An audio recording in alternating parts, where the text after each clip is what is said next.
Winter 2023 brought us Vinland Saga, Tokyo Revengers, Bungo Stray Dogs, and Damanji, but what else did it really bring us? We got Isekai, suck on these nuts, more Isekai, and there's one more, it's on the tip of my tongue. Oh yeah, Isekai! So if you don't want to watch the same copy and paste Isekai nonsense over and over and over again, then let me open up your eyes to one of the greatest anime to ever do it, and that's Made in the Abyss, a show that garnered a niche audience for its adorable anime character adventures, beautiful world, and creative storytelling, to then smack its audience across the face with the biggest switch 'em up we've ever seen in anime, revealing its true gory self behind its cute anime kid mask exterior. And this isn't what made this show great. This is just what made it well known in the community. This anime is all about a pit that's discovered in the middle of the ocean, has its own ecosystem, unique creatures, remnants of a lost civilization, and even priceless treasures. Wait!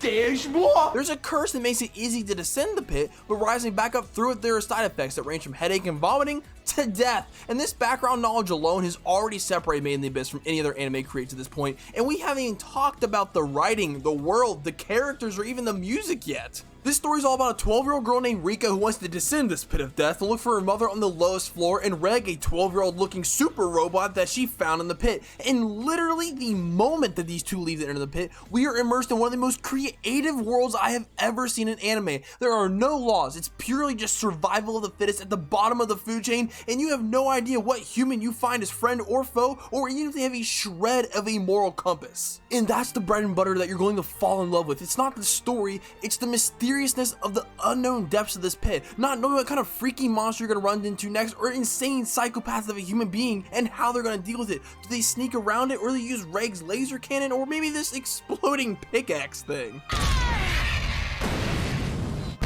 But the deeper and deeper you get in the abyss, the more and more interesting it becomes, especially the introduction of Nanachi, this bunny girl. She was kidnapped and experimented on to see if you can actually ascend the abyss and survive, and in the process, she loses her humanity. It becomes a bunny holification, and she can now see the curse, proving it's possible to avoid it. Now she's adding a third member to the crew, a new skill set, and just that much more mystery to this anime. And it's all wrapped into these beeps and boops that will give you eargasms, composed by the Chad himself, Kevin Pinkin. His music is just so well done that you don't even have to watch anything. You just have to listen to his music to understand and feel the sense of adventure and mystery. It's what you've been listening to this entire time. And if you like the immersive world, creative monsters, Kevin, and the unnerving environment of the adventure Into the Abyss in season 1, you're going to love season 2, because they took all of this and just made it crazier, twice as intense, and more story driven, except it's focusing more on the abyss's history and Reg versus Rico and her mother. And since season 2 is focused on the ancient people who lived above the abyss, some of the first adventurers to dive into it, and Reg's mysterious background, you would think we'd find out more about the mystery behind everything. We just ended up having more questions. Upon entering the 6th layer, aka the point of no return, we discover that there are more robots in the abyss. We meet someone who knows Reg, confirming that he's already been there.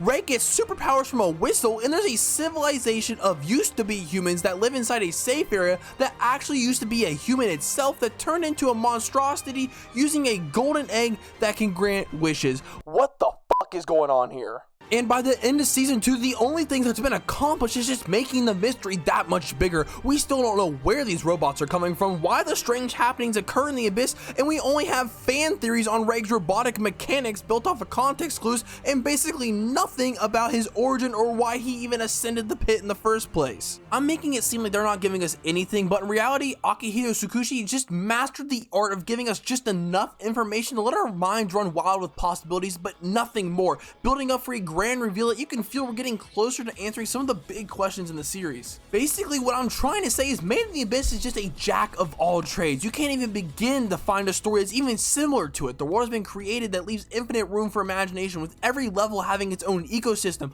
otherworldly monsters, and lack for better terms, magical items. Music so good that's literally up to win the award for best of the year, and the masterful writing that is done perfection to keep the mystery alive and the audience interested all at the same time. And please do not let the age and design of the main character stop you from watching this like I let it do to me. This story is so engrossing that you just look past the fact that they are kids and eventually even grow to recognize them as adventurers and not even children anymore, as you watch them make sacrifices and overcome life-threatening situations time and time again. But I hope you enjoyed my review and impressions and recommendations of Made in the Abyss. If you did, make sure you like, comment, subscribe. It really does help me out, and go follow my Twitter so you can help pick out my next tattoo, and I'll see you guys in the next one.